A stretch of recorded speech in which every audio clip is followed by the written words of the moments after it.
I've noticed that I take way too long developing games or anything similar. It is why I don't really try to join a 3-day game jam. It's just too short of a time frame for me to work on.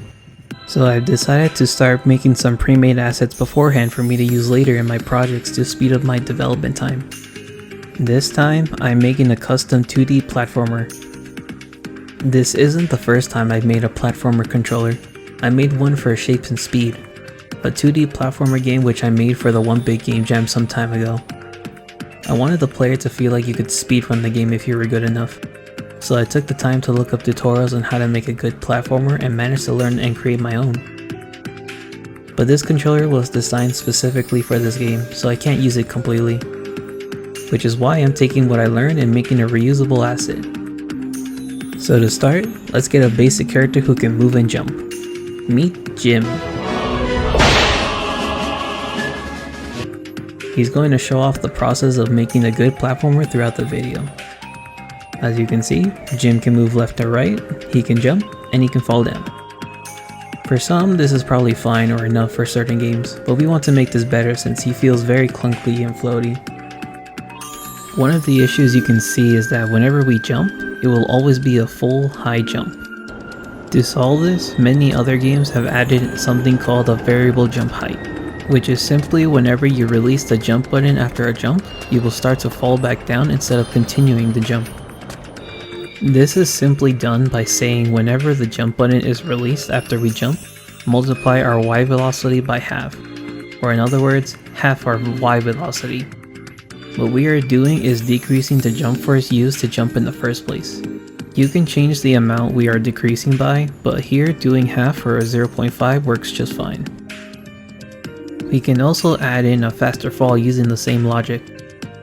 Because Godot has the y-axis flip compared to other engines or software, having upwards be negative and downwards be positive, we can say that as soon as our y velocity is positive or is greater than 0, apply a different stronger gravity value. This makes Jim here feel less floaty because the gravity we use to jump up is weaker than the gravity we use to fall down. You might be able to notice that Jim no longer stays floating for a bit at the peak of his jump and now falls sooner, making the jump feel really solid. Now that we got a pretty good feeling jump, we need to help the player a bit. You see, Jim can jump really well already, but one problem is when we press the button to jump, and he doesn't jump, and then he gets very sad. This could be fine for very precise platforming games, but not everybody will enjoy that kind of gameplay. A fix for this is to allow the player to jump again if they press the jump button in the air as soon as they touch the ground. This is a jump buffer. This is done by having a timer, not the timer node but just using a float variable instead, that will continually be counting down. Whenever the player wants to jump and they are still in the air, we set that float variable to an amount. As soon as they land, we check if the variable is greater than 0 and make them jump if true. And now, Jim can jump as soon as he touches the ground.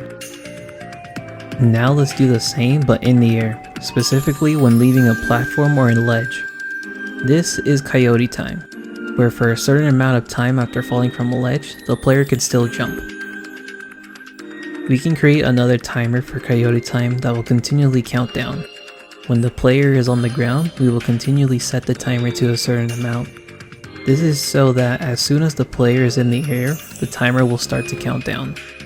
Then we just check if the timer is greater than 0 when we press the jump button and jump if true.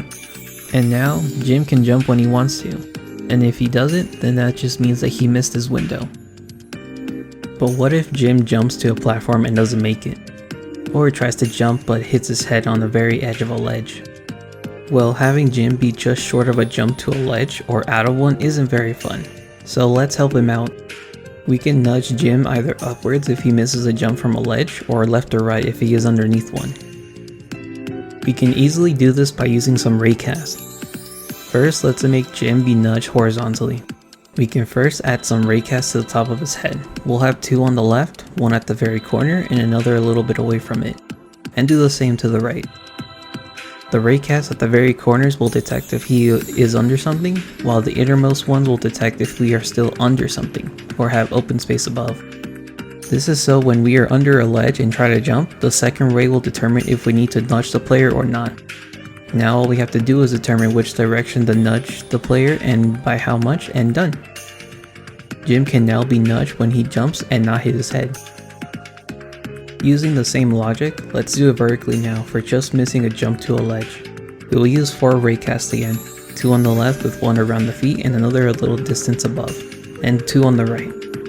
Then, since it doesn't really matter which direction we are going, we only need to nudge the player upwards to make the jump.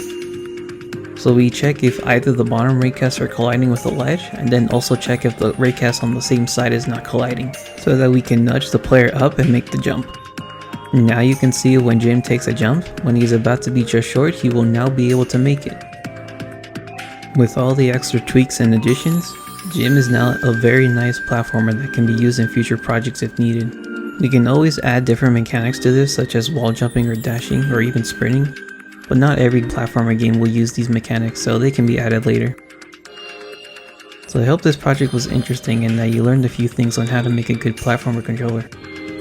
And with that, I'll see you in the next project.